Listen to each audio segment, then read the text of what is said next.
Emily stared at the clock on the kitchen wall. It was almost 9 in the evening, and Jack was late again. The fancy dinner she had prepared sat cold on the table, candles burned down to stubs. She picked up her phone to call him but stopped herself. What was the point? He would just give her another excuse about work keeping him busy. She walked to the large window overlooking the city lights. 7 years of marriage, and this was what it had come to: lonely nights and empty promises.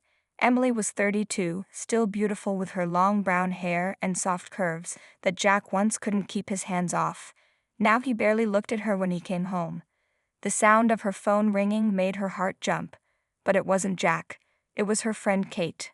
"Hey, are you okay?" Kate asked, knowing about Emily's troubles without being told. "Same old story," Emily replied, trying to keep her voice steady. "He's working late again. I don't want to upset you, but I saw Jack at the restaurant across from my office today. He was with a woman." They looked close. Emily's chest tightened. His assistant, probably, but she knew better. The way Jack guarded his phone, the late-night showers when he finally came home, the distance in his eyes when she tried to kiss him. All the signs were there. "Maybe," Kate said, not sounding convinced. "Just take care of yourself, okay?" After hanging up, Emily poured herself a glass of wine and sat on the couch. She remembered how things used to be. Jack would surprise her with weekend trips, make love to her in every room of their apartment, look at her like she was the only woman in the world. What had changed? The sound of keys in the door made her sit up straight. Jack walked in, loosening his tie, looking tired but somehow energized in a way that work never left him. "You're still up," he said, not meeting her eyes. "I made dinner." Emily nodded toward the kitchen. "Hours ago. Sorry, big project. The team needed me." He put his briefcase down and headed for the shower without kissing her hello. The smell of perfume, not hers, lingered in the air as he passed. Emily felt sick. She followed him to the bathroom door. "Who is she?" The words came out before she could stop them. Jack froze, his hand on his shirt buttons. "What are you talking about? Don't lie to me." "Not anymore." Emily's voice shook. "I can smell her on you. You're being crazy. It's probably someone from the office who stood too close." He turned away, continuing to undress. "I'm too tired for this, Em." That night, like many before, they slept with their backs to each other, a cold space between them that felt wider than the bed itself. Emily lay awake, listening to Jack's even breathing, wondering when he had stopped loving her, or if he ever truly had. Morning came, and Jack was gone before Emily woke up. A note on the kitchen counter said he would be home late again. No "love you" or even a simple "sorry for missing dinner." Just information, like she was his secretary, not his wife. Emily called in sick to her job at the local gallery. She couldn't face people today, couldn't pretend everything was fine. Instead, she searched through Jack's things while he was gone, looking for proof of what she already knew in her heart. In the pocket of his other suit, she found a receipt for 2 drinks at a hotel bar from the previous week. A night he claimed to be working late. It wasn't solid proof, but it was another crack in the wall of lies he had built. That evening, Emily tried one more time. She dressed in the red lingerie Jack had once loved, fixed her hair the way he liked, and waited in their bedroom. When he finally came home, he barely glanced at her before claiming he needed to finish some work on his laptop. "Don't you want me anymore?" Emily asked, her voice small in the large room. Jack looked up, seeming to really see her for the first time in months. For a moment, something like the old warmth flickered in his eyes. Then his phone buzzed with a message, and the moment was gone.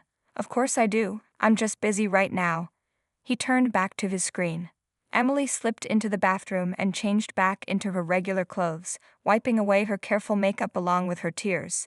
As she looked at herself in the mirror, she knew something had to change. She couldn't keep living like this, loving a man who was slipping away like sand through her fingers. Tomorrow, she decided. Tomorrow she would find out the truth, no matter how much it hurt. Emily woke up with determination in her heart. Today was their wedding anniversary, 7 years together that now felt like a lifetime of disappointment. Jack had left early again, without so much as a word about their special day. She checked her phone. No message, no call, not even a simple happy anniversary text. Despite everything, Emily decided to make one last effort. She went to the market and bought all the ingredients for Jack's favorite meal: steak with red wine sauce, roasted potatoes, and that chocolate cake he always asked for on special occasions. She spent hours cooking, making everything perfect. For herself, she bought a new dress, deep blue, hugging her curves in all the right places, with a neckline that dipped just low enough to remind Jack what he'd been ignoring. She did her makeup carefully and let her hair fall in soft waves around her shoulders. By 6 o'clock, everything was ready. The table was set with their best dishes, candles were lit, and soft music played in the background. Emily poured herself a small glass of wine and waited. 7 o'clock came, no Jack. 8 o'clock, still no Jack. By 9 the candles had burned halfway down, and the food was getting cold. Emily called him twice, but he didn't pick up. She sent a text. "It's our anniversary. Dinner's waiting." No response. At 10, Emily's phone finally buzzed. A message from Jack. "Working late, don't wait up." That was it. No mention of their anniversary, no apology, just 4 cold words that told her everything she needed to know about where she stood in his life. Emily threw her phone across the room. It hit the wall and fell to the carpet. The tears she'd been holding back all day finally came, hot and angry. She grabbed the wine bottle and poured herself another glass, then another. Her mind filled with images of Jack with another woman. Was he with her now? Was he kissing her, touching her, saying the words of love that he once said to Emily? Around midnight, she heard keys in the door. Jack walked in, his tie loose, hair messy, and that same perfume, not Emily's, clinging to his clothes. He stopped when he saw the table, the candles now almost burned out, the cold food, and Emily in her beautiful dress, eyes red from crying. "What's all this?" he asked, as if he genuinely didn't know. Emily stared at him. "Our anniversary." Her voice was flat, empty of the emotion that had drained out of her over the lonely hours. Jack's face changed as he realized. I'm sorry. I completely forgot." "Did you?" She stood up, swaying slightly from the wine. "Or did you just have better things to do? Better people to be with?" "I was working," he said, but he couldn't meet her eyes. "Your shirt is buttoned wrong," Emily pointed out. "And you smell like her." Jack's face hardened. "You've been drinking. You're imagining things." "Don't tell me what I'm imagining," Emily shouted, the pain finally erupting. "I've been imagining that my husband still loves me. That's what I've been doing. But that's not true, is it?" Jack threw his keys on the counter. "I'm not doing this tonight. You're drunk and emotional." "Who is she?" Emily demanded, stepping closer to him. "There's no one," but his eyes shifted away. "Look at me and say that again." Emily grabbed his face, forcing him to look at her. For a brief moment, she thought she saw guilt in his eyes. Then it was gone, replaced by anger. "I said there's no one." He pushed her hand away. "You need to trust me." "Trust you?" Emily laughed bitterly.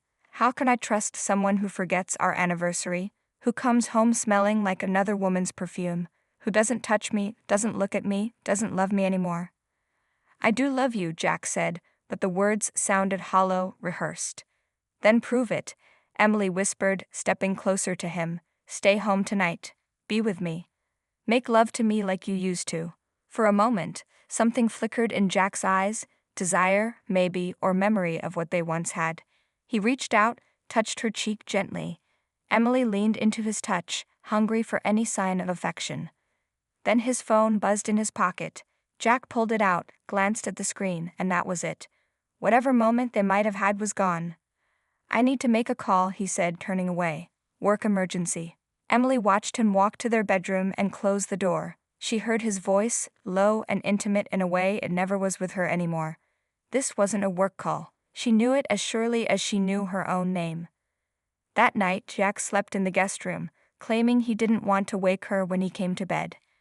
Emily lay alone in their big bed, staring at the ceiling, making a decision that would change everything. Morning light streamed through the curtains as Emily packed a small bag. She had barely slept, but her mind was clear. She needed to get away, to think, to breathe air that wasn't filled with lies and the ghost of what her marriage used to be. Jack had already left for work, or so he claimed, without saying goodbye. Emily called her sister Mary, who lived 3 hours away in a small coastal town. "Of course you can come," Mary said when Emily explained she needed a break. "Stay as long as you want." After hanging up, Emily realized she had a problem. Jack had taken their only car, as usual. The bus schedule wouldn't work for today, and a taxi for that distance would cost too much. She opened the ride-sharing app on her phone and booked a car, relieved when it showed a driver would arrive in just 15 minutes. Emily left Jack a brief note, staying with Mary for a few days. Need to think. Don't call. She knew he probably wouldn't anyway. A silver car pulled up outside their apartment building.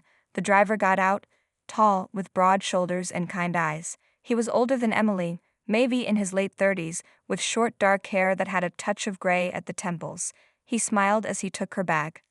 "I'm Tom," he said, his voice deep and warm. "Long trip today, huh?" "Yes," Emily replied. "I need to get away for a while."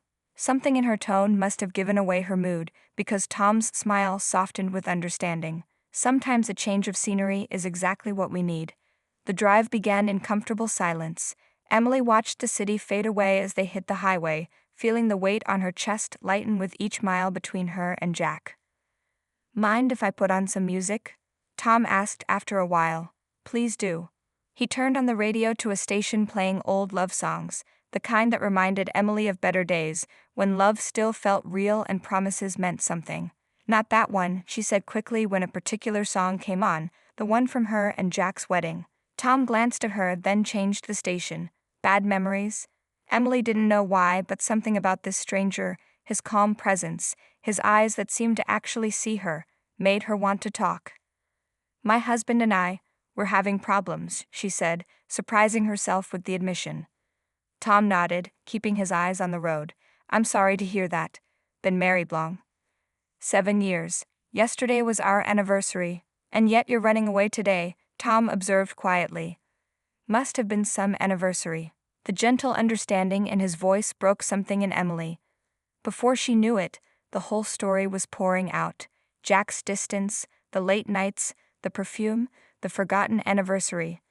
Tom listened without judgment, occasionally asking a question but mostly just letting her talk. "I think he's having an affair," Emily finally said, the words she had been afraid to say out loud for months. Tom was quiet for a moment. "What makes you think so?" "Everything. The way he acts. The signs are all there." Emily sighed. "I'm not stupid. I just wanted to believe him." "That doesn't make you stupid," Tom said. "It makes you someone who loves deeply. That's rare." The way he said it, with genuine admiration rather than pity, made Emily look at him more closely. There was a sadness in his eyes that suggested he understood more than he was saying. "You sound like you speak from experience," she said. Tom's hands tightened slightly on the wheel. "My ex-wife, 5 years ago, found out she was seeing her boss." "I'm sorry," Emily said, meaning it. "Don't be, it was hard, but it taught me a lot. About myself, about what I really want." He glanced at her. "Sometimes the most painful endings lead to the best beginnings." They stopped at a small roadside diner for lunch. Over coffee and sandwiches, their conversation drifted to lighter topics: favorite books, movies, places they'd traveled. Emily found herself laughing for the first time in weeks. Tom had a way of telling stories that pulled her in, made her forget her troubles for a moment. Emily settled into her sister's cozy beach house, grateful for the peaceful sound of waves that replaced the tense silence of her own home. Mary was kind enough not to ask too many questions, simply offering her support and space to think. 3 days passed in a blur of long walks on the beach, cups of tea on the porch, and nights of better sleep than Emily had managed in months. On the 4th morning, Emily's phone rang. It was her friend Kate. Emily hesitated before answering, knowing Kate wouldn't call unless it was important. "I'm sorry to do this." Kate's voice was gentle but firm. "But you need to know. I saw Jack last night." Emily's stomach tightened. "Where?" "At that fancy restaurant downtown, the one with the rooftop bar." Kate paused. "He was with a woman. They were intimate. Holding hands across the table, he kissed her." Even though Emily had suspected it for months, hearing the confirmation felt like a physical blow. She sat down heavily on the bed. "Did you see who she was?" Emily asked, surprised by how calm her voice sounded when her insides were churning. "Lisa from his office. The one with the red hair who was at your Christmas party last year." Emily remembered her. Tall, confident, always laughing at Jack's jokes. The pieces fell into place. The late nights working on special projects. The business trips that seemed to multiply. the way Lisa had looked at Jack when she thought no one was watching. "Are you okay?" Kate asked. "No," Emily answered honestly. "But I will be." After hanging up, Emily sat by the window, watching the ocean. Strange how the pain she expected to crush her instead crystallized into a cold, clear certainty. She knew now, beyond any doubt. The marriage she had fought so hard to save was already over. Jack called that evening, the first time he'd reached out since she left. Emily let it ring 4 times before answering. "How's Mary?" he asked, as if this were just a normal visit. "Fine. Jack, we need to talk." "Can it wait until you get back? I'm swamped at work." The familiar excuse made Emily laugh bitterly. With Lisa? The silence on the other end of the line told her everything. "Kate saw you," Emily continued, "at the restaurant, kissing her." More silence, then a sigh. It's not what you think." "Don't." Emily cut him off. "Don't insult me by lying. Not anymore." "Fine." His voice hardened. "What do you want me to say?" "That I've been seeing her." "Yes, I have. It just happened." "Things like this don't just happen, Jack. You made choices. Every time you stayed late, every time you lied about where you were, every time you turned away from me in bed." "I didn't mean to hurt you," he said, but the words sounded hollow. "But you did." Emily looked out at the darkening sky. "I'll be coming home in a few days. We can talk about what happens next then." She hung up before he could respond, before she could hear any more excuses or half-hearted apologies. She called the ride-sharing app and booked a car for 2 days later, surprised when she found herself hoping Tom might be her driver again. That night, Emily dreamed of the ocean, of standing at the lookout point with Tom beside her. In the dream, he turned to her, his kind eyes focused entirely on her in a way Jack's hadn't been for years. She woke up with her heart racing, feeling guilty yet somehow lighter. The day before her return trip, Emily walked along the shoreline, watching children build sandcastles and couples walking hand in hand. She had spent 7 years with Jack, believing their love would last forever. Now she wondered if what they had was ever real love at all, or just a comfortable habit that had slowly poisoned them both.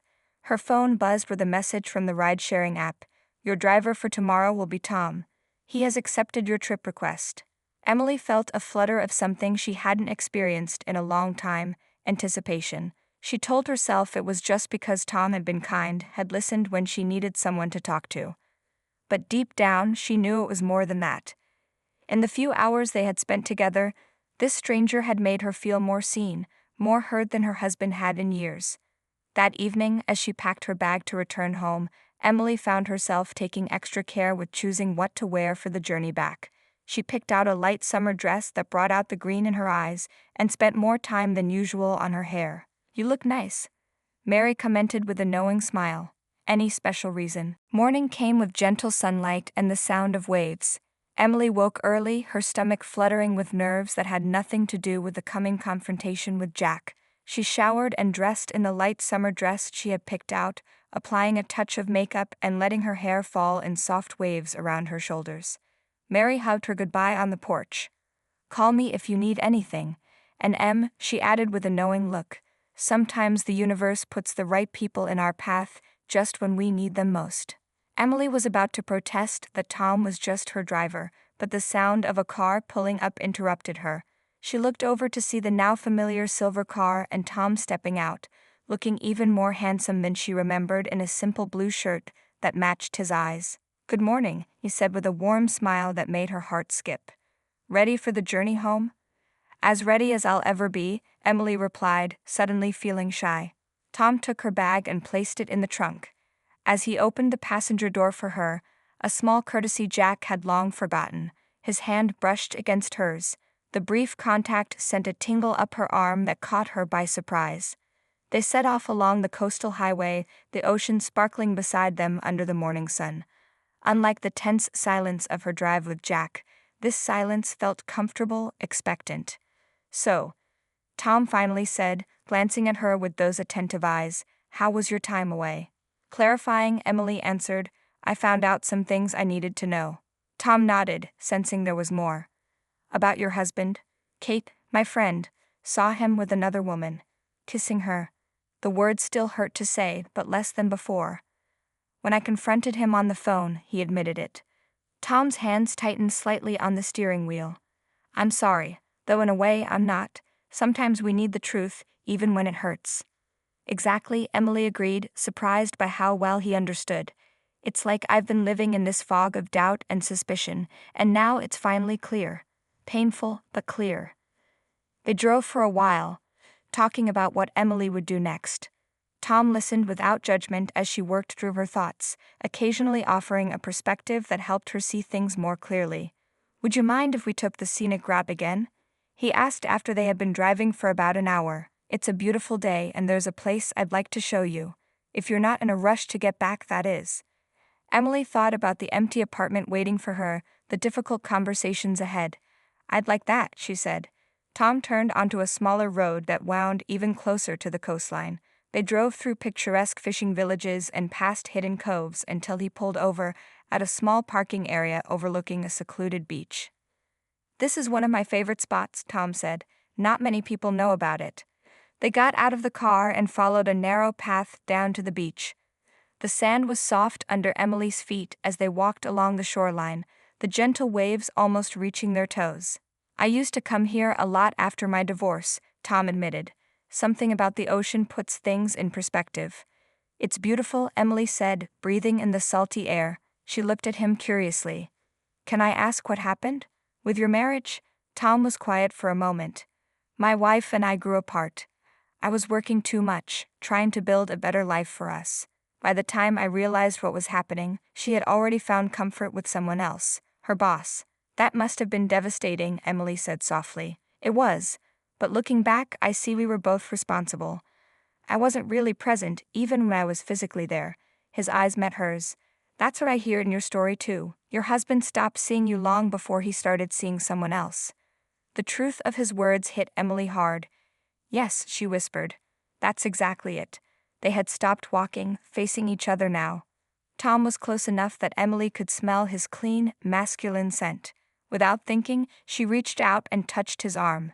Thank you for listening, for understanding.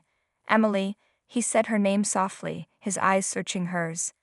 I know this is terrible timing and you're going through so much right now, but he didn't finish his sentence because at that moment, the sky opened up.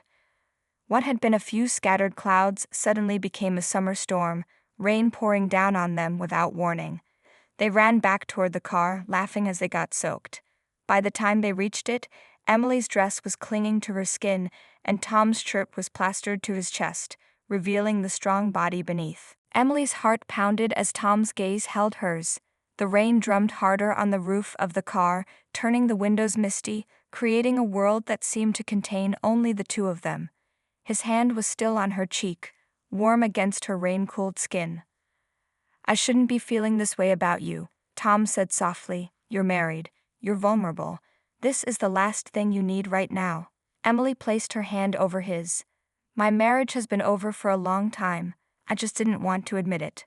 She leaned closer, drawn to him in a way she hadn't felt in years, maybe had never truly felt before. Tom hesitated, his sense of right and wrong clearly warring with his desire. Emily, he whispered, his voice rough with emotion. I don't want to be something you regret. You won't be, she said with certainty.